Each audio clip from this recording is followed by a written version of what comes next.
Setang kumbaga tanda isu yang sedang menuju ke FIFA World Cup Arja Berwijong Tau Muslim. Ya kawan salong dari Mexico, USA, dan Canada.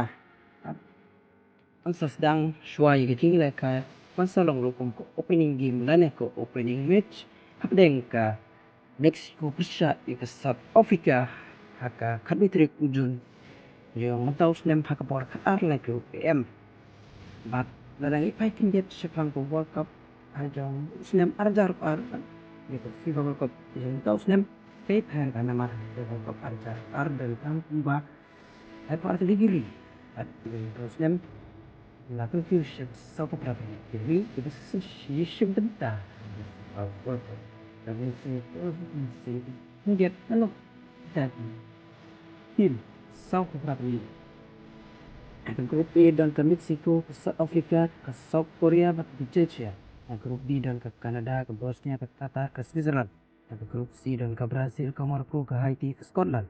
Ke grup D dan ke USA, ke Paraguay, ke Australia, ke Turki. Ke grup E dan ke Germany, ke Curacao, ke Ivory Coast, ke Ecuador.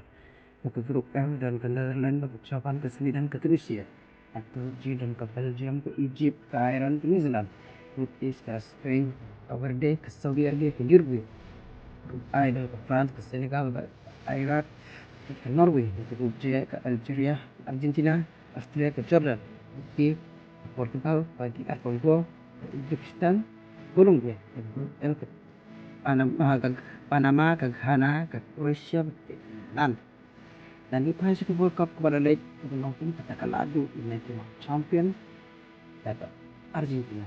Argentina kadang ada yang kurang job di season sawan dan snatch archer up in ring pas sapno palai tali gitu cara dari Mexico ke USA ke Canada dan ya onra di ke ring ke Kampau ke France ke Spain ke England Portugal ke Brazil dan ke Germany sapno je tim champion hati kami section ada sinyal kenapa sangat luar harga di channel subscribe di channel yuk di mana kesini publish